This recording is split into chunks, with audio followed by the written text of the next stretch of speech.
paham persepuluhan itu tidak pernah hanya untuk imam,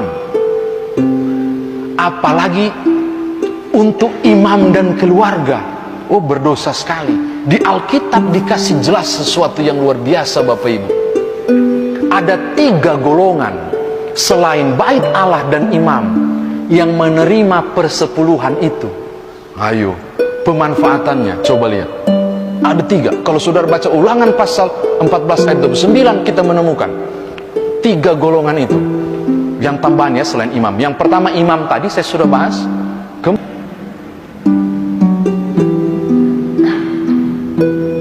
Yang kedua selain imam, orang asing. Siapakah orang asing itu? Mereka yang kalah perang, lalu lari, tinggal di Israel misalnya, nggak punya siapa-siapa, hidupnya susah, makannya susah, tidak ada penghasilan, tidak ada pakaian, tidak ada sandang pangan. Dari mana pembiayaannya? Bait Allah kasih keluar dana untuk membiayai orang-orang asing ini. Keren nggak? Keren loh, persepuluhan dipakai untuk itu. Bahkan ini luar biasanya lagi, pada para janda dan yatim piatu, pada anak yatim dan janda juga ditopang untuk persepuluhan.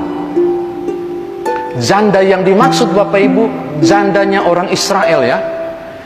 Karena kalau jandanya orang Israel sudah pasti miskin. Kalau janda orang Indonesia hanya Tuhan yang tahu. Karena ada juga yang nggak susah. Kenapa janda Israel miskin, Bapak Ibu? Ketika suaminya meninggal, maka semua pernah dengar Naomi sampai harus tebus dia punya suami punya. Kenapa? Karena ketika suaminya wafat, seluruh kekayaan suaminya kembali ke klan kesukuan. Itu janda Israel. Memang enak. Oh, nggak mudah. Makanya ketika Alkitab bilang persembahan janda yang miskin, salah itu. Yang tepat persembahan seorang janda. Gak usah pakai keterangan miskin, pasti miskin. Sudah pasti miskin dan pasti susah. Dari mana mereka hidup? Bait Allah kasih keluar dana. Dari mana dana itu? Persepuluhan jemaat. Itu untuk membiayai kebutuhan anak-anak yang ditinggalkan oleh para pencari nafkah, yaitu ayahnya. Juga para janda dibiayai hidupnya sampai survive oleh dana persepuluhan.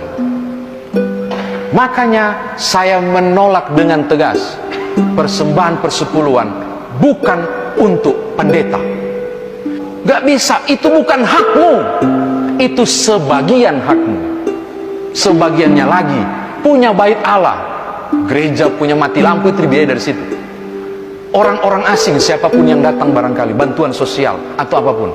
Makanya Bapak Ibu, saya dengan bangga, dalam nama Tuhan Yesus maksudnya, bukan bangga untuk pribadi, saya bersyukur bisa melayani di GPIB. Karena GPIB atur luar biasa. Itu persembahan persepuluhan umat dan diolah.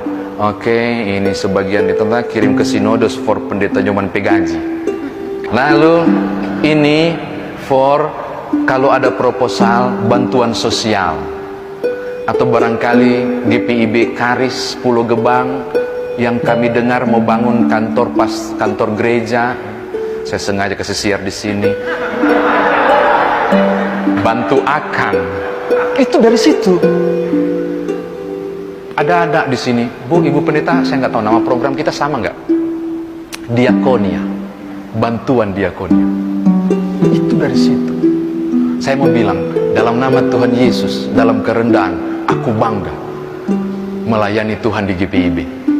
Karena GPIB mengolah sedemikian rupa persembahan umat untuk jadi sangat alkitabiah.